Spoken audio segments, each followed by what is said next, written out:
Buenas tardes, estamos con ustedes Ana Patricia González y yo, Ana Laura Garza, en representación de Humanay. Humanay es una institución cuya misión tiene promover la resiliencia y el desarrollo emocional en México, y es precisamente por eso que estamos aquí con ustedes con la intención de entrevistar a Alicia Hinojosa.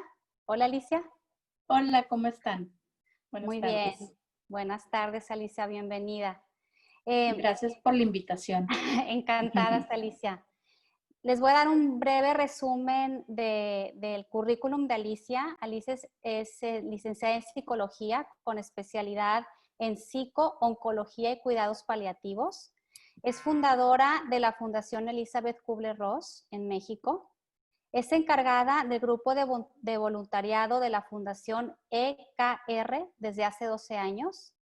Y tiene trabajo con niños con cáncer y su familia desde hace 18 años a la fecha.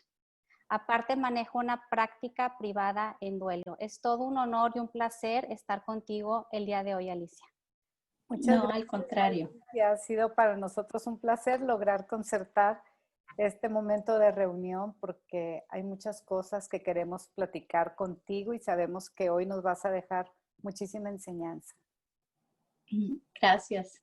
Alicia, quisiéramos empezar preguntándote qué es el duelo. Mira, duelo viene de la palabra dolos, que es dolor.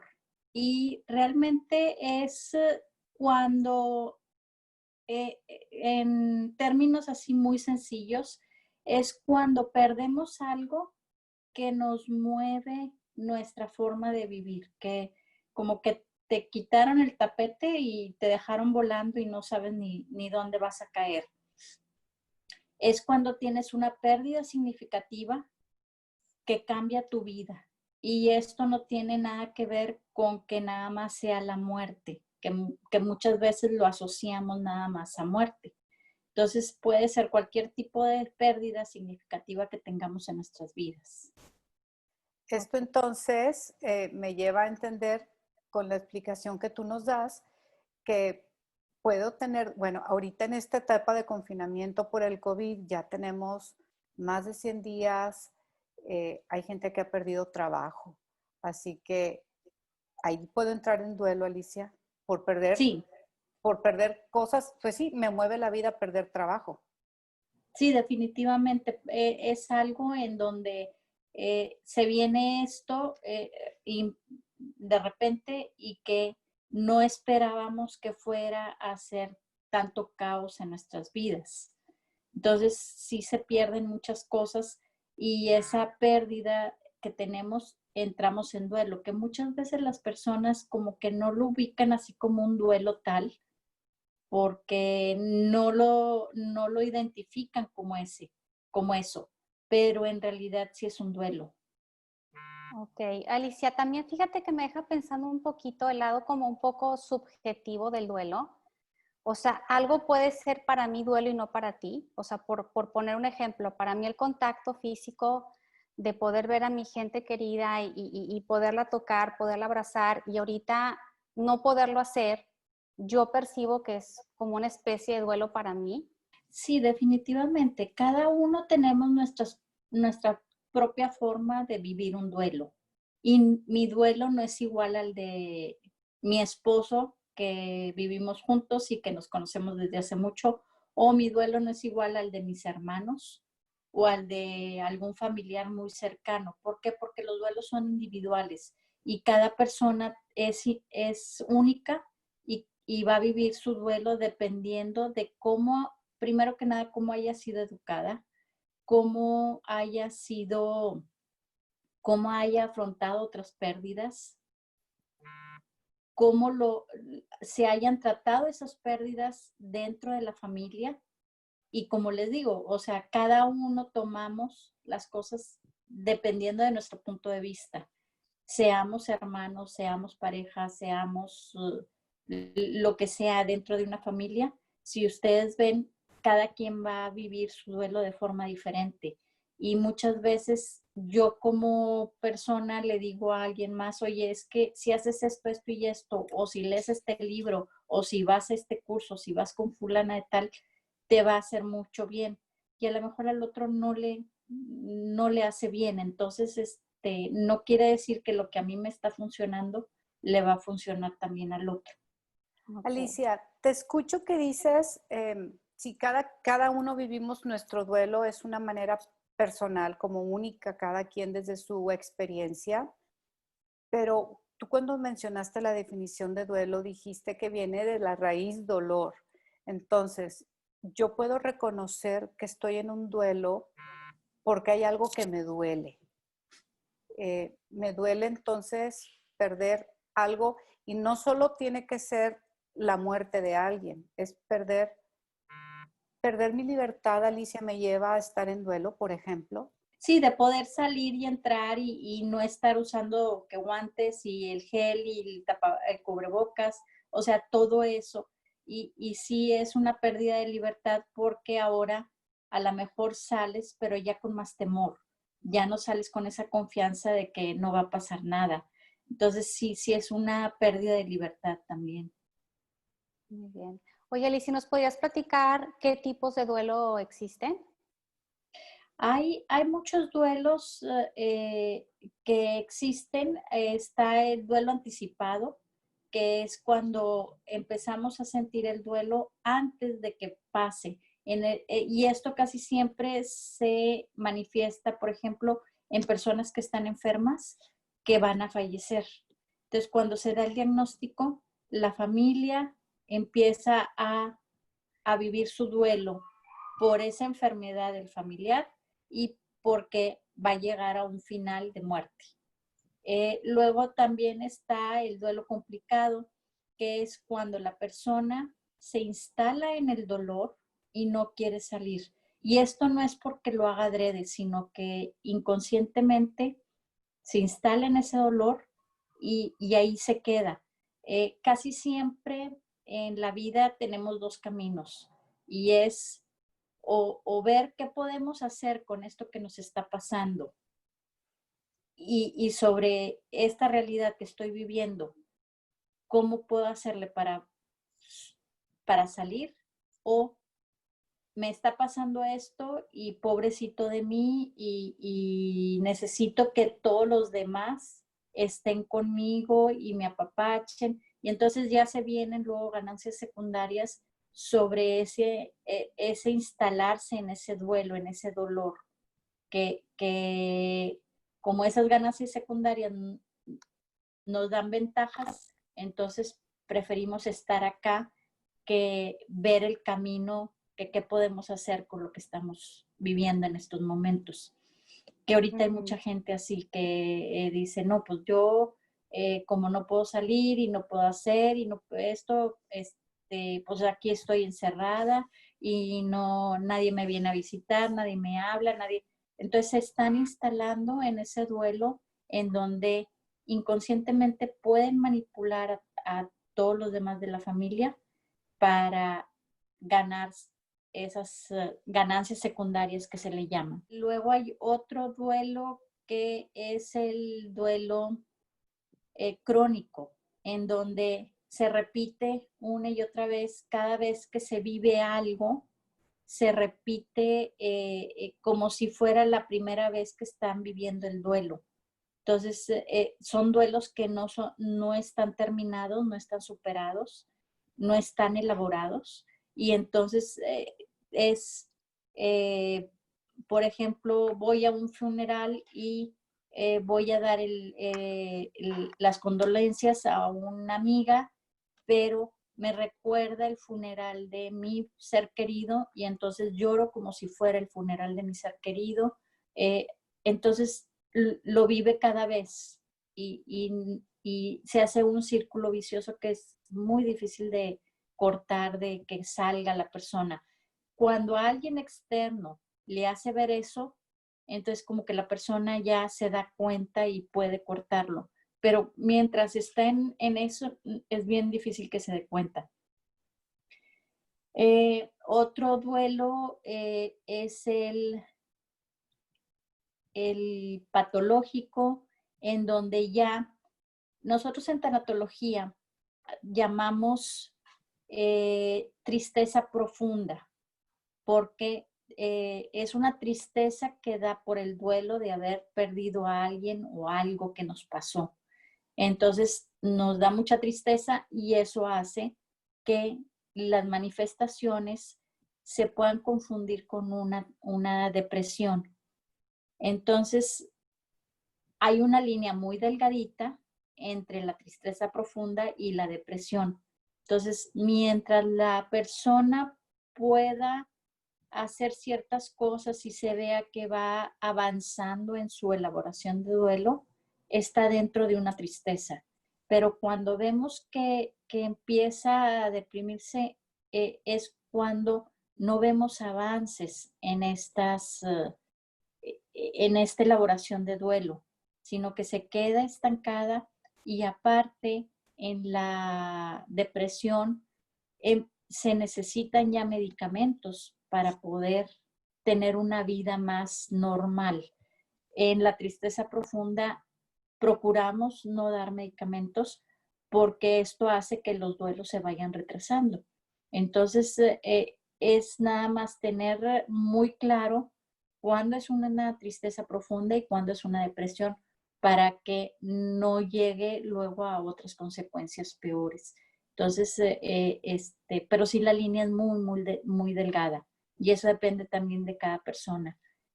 Bueno, y del terapeuta si acaso lo está viendo, que muchas veces van al terapeuta ya cuando se ha complicado mucho la situación y quieren que en un mes o en 2 meses salgan adelante, no se puede, pero sí se puede salir de esa tristeza profunda si la persona quiere. Si no quiere, también no se puede hacer nada, por más que sea un buen terapeuta.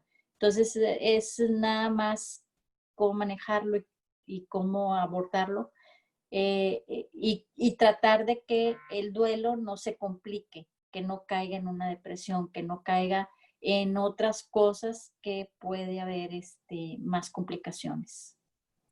Alicia, entonces, ¿cómo me puedo dar cuenta cuánto dura un duelo? ¿Hay un periodo, digamos, normal de duración de un duelo? ¿Cómo me puedo dar cuenta que esto ya se me salió de control o ya llegué a la depresión, no estoy avanzando?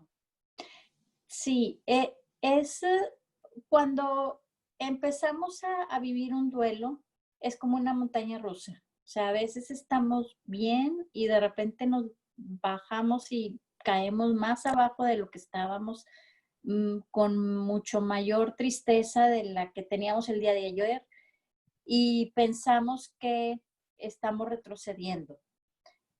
Aquí, ¿cómo saber que estamos elaborando un duelo, que estamos saliendo de él? Es que esas montañas rusas que se presentan, al principio se presentan muy seguido. Incluso puede ser todos los días o a veces hasta 2 veces al día, en donde, y bueno, ya en la mañana más o menos pase bien la mañana y en la tarde vuelvo a caer en esta tristeza tan grande. Y lloro y me acuerdo de ese ser querido y lloro mucho. Pero conforme va pasando el tiempo, esos bajones que damos, esas caídas que tenemos emocionales, se van distanciando.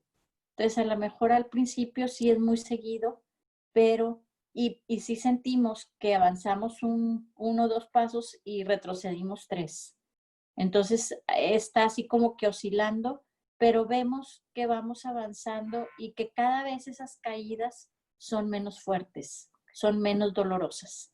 Entonces ahí es donde podemos dar cuenta que, ok, estoy en duelo, pero lo estoy elaborando, lo estoy manejando de una forma positiva. Cuando no vemos este avance, es cuando podemos caer en una depresión. ¿Qué momento crees que es el más oportuno para buscar un terapeuta que acompañe en un duelo, Alicia? Mira, yo creo que bueno, depende mucho de lo que haya pasado, pero yo creo que a partir del mes y medio, 2 meses. ¿Por qué? Porque al principio la gente va a tener a la comunidad muy cercana y la va a estar acogiendo, la va a estar acompañando, pero todo tiene un fin.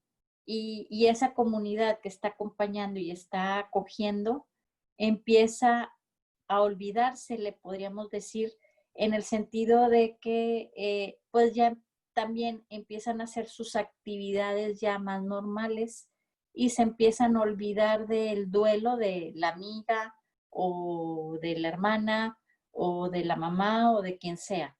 Entonces ya las llamadas, las visitas, el estar al pendiente ya no son tan frecuentes. Entonces ahí es donde la persona dice, ahora sí siento que sí estoy más triste que al principio. Al principio no lloré tanto, al principio no veía tanto el dolor, no lo sentía, pero era por ese acompañamiento que tenía de la comunidad.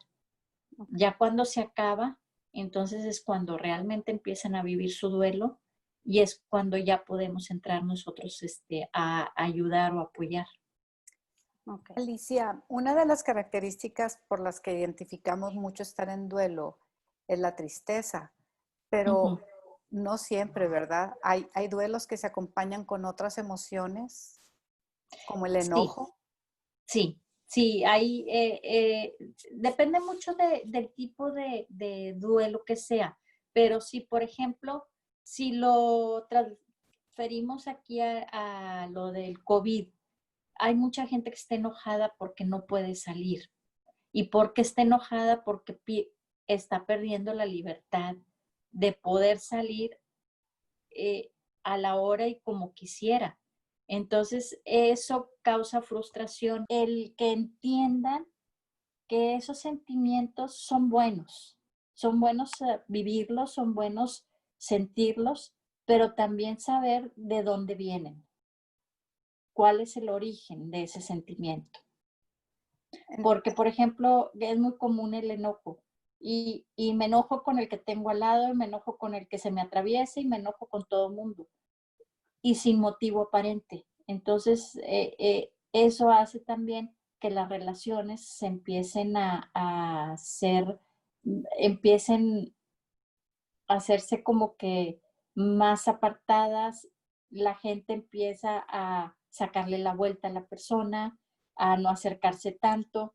Entonces, es bueno el enojo porque eso también hace hasta cierto punto reaccionar ante algo, pero sí identificar de dónde viene ese enojo y por qué viene o por qué me siento en este momento así tan enojada. Que puede ser, es que quería salir y pues resulta que no puedo salir.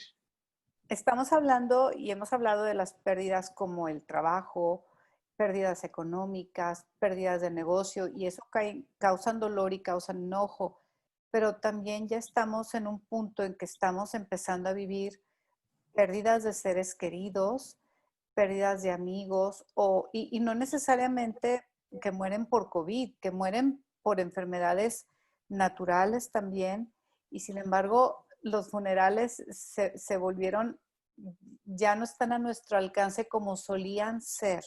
¿Cómo manejamos esto, Alicia? Esto trae mucha frustración también, el no poder hacer los rituales a los que estamos acostumbrados, porque eso ayuda a cerrar ciclos. Entonces, el hecho de que ahora a lo mejor el funeral nada más sea con, no sé, 10 personas, 15 personas, pues no ayuda mucho a cerrar ese ciclo, pero ayuda en el sentido de que, bueno, hice como quiera el funeral, aunque no vino toda la gente, no estuvo aquí presente, pero se hizo. Eso ayuda un poquito. Eh, por ejemplo, yo lo que he vivido últimamente es que el, la misa la hacen por Zoom. Y entonces es como un alivio el tener a toda la gente cercana, aunque sea por Zoom, porque no es lo mismo tenerlas físicamente, pero bueno, están acompañándome, sé que están conmigo. y eso alivia un poco y se puede ser más llevadero. Definitivamente es algo en donde yo creo que nunca pensamos que fuéramos a vivir esto y trae duelos después de el por qué pasó, por qué a nosotros, por qué no nos dejaron. Y eso es porque es nada más flagelarnos, es nada más lastimarnos más de lo que ya estamos en el duelo. Entonces es realmente hay muchos ejercicios que se pueden hacer que no tienen que estar toda la gente, hacerlos en familia. Esa es una de las recomendaciones que yo siempre hago, que lo hagan en familia, que hablen del que falleció, o por ejemplo, si, como hablábamos al principio, que no es nada más de fallecimientos, sino que el papá perdió el trabajo por las circunstancias que se están viviendo, es hablarlo todos, porque tenemos que también incluir a los niños, a los adolescentes, a los adultos jóvenes, a los hijos, porque es parte de la vida y es parte también de un aprendizaje para ellos. Entonces, el hecho de que se pueda hablar la pérdida en familia da mucha serenidad a todos, porque todos expresan cómo se sienten ante esa situación. Todos expresan, a lo mejor pueden decir, oye, y bueno, si hacemos esto, o ir diciendo o sugiriendo cosas, y eso hace que se sientan incluidos también los niños o los adolescentes. Esa parte me parece muy aleccionadora, Alicia. No sé si tengas recomendaciones finales para hacer más sobrellevadera esta situación que estamos viviendo ahorita, donde se están dando tal vez un poquito más de pérdidas de las normales. Uh-huh. ¿Qué recomendaciones tienes? Sí, bueno, una es una que yo les digo mucho y que ayuda mucho es hacer una bitácora de emociones. Por ejemplo, en la mañana, cómo me estoy levantando? Y apuntar todo lo que sientan. Y luego a mediodía y en la noche, cómo estoy terminando mi día. Y después de 2, 3 días que empiezan a comparar un día con otro, pueden ver que a lo mejor me levanté con mucho ánimo, muy bien y todo, y conforme fue avanzando el día, se fue bajando ese ánimo, se fue desinflando la persona. Entonces eh, ¿qué fue lo que hizo que me sintiera así Okay. para llegar a esto? Ese es un ejercicio muy fácil y que ayuda mucho a entender después esos sentimientos y esas emociones que a veces son como muy como remolinos que traemos.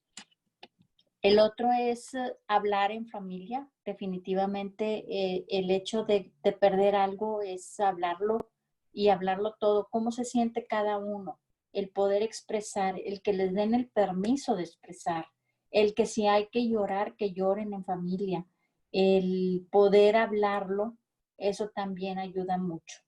Otra de las cosas que pueden hacer es escribir cómo están. Muchas veces la escritura hace que podamos aflorar muchas cosas que a lo mejor en palabras no lo podemos decir. Entonces, el escribir hace que podamos eh, darnos cuenta de cosas que a lo mejor no les podemos poner nombre y apellido. Alicia, yo quiero hacerte una última pregunta y es esta angustia que está viviendo la gente cuando dice, es que el enfermo de COVID muere solo porque se va al hospital y ya no lo vemos. Y entonces esa parte la tiene perdida el enfermo y la familia. Pero es cuestión de verlo de otra manera. De verdad está solo porque físicamente está solo, pero va acompañado con el cariño, ¿no? Va arropado con el cariño el enfermo. Entonces, ¿cómo manejar esta parte que se está haciendo difícil? Sí, tienen que pensar bueno, en los hospitales hay reglas y hay que seguirlas, hay lineamientos que no nos podemos saltar. Entonces, ¿cómo hacerle para que no se sientan que están tan alejados de ese ser querido? Eh, Hay hospitales que, hay unos que no, pero hay otros que sí dejan que entre con un celular. Entonces, mandar fotos de acá de afuera, de lo que está pasando, escribirle, más que nada, no texto, sino de voz, que los escuche, Okay. porque el escuchar la voz ya casi hay más presencia física que el estar escribiendo. Si se puede, reuniones o videollamadas por WhatsApp, por FaceTime, ese tipo de cosas hace que el enfermo no se sienta aislado, tan aislado, y la familia no se sienta que está hecha a un lado. Definitivamente no es lo mismo que estén físicamente ahí, pero ayuda mucho y da mucha tranquilidad tanto al enfermo como a la familia. Pues muchas gracias porque esto nos clarifica, a mí me llena como de esperanza el saber que los panoramas no son desoladores, que hay un camino que recorrer, que es normal la tristeza, el enojo, la frustración, pero va a pasar. Así es. Todo lo que tiene un principio tiene un final. Entonces tenemos que pensar en que es un día menos de esto que estamos viviendo y que en algún momento vamos no a volver igual a lo que teníamos, pero sí a ser un poquito más libres. De parte de Humanae, pues yo creo que la invitación se queda abierta para seguir compartiendo. Hay muchas cosas en las que ahondar en un duelo, pero yo creo que esto nos da un panorama muy alentador y una guía de cómo afrontar una pérdida. Ojalá y les haya servido. Claro que sí, muchas gracias. Gracias. Gracias.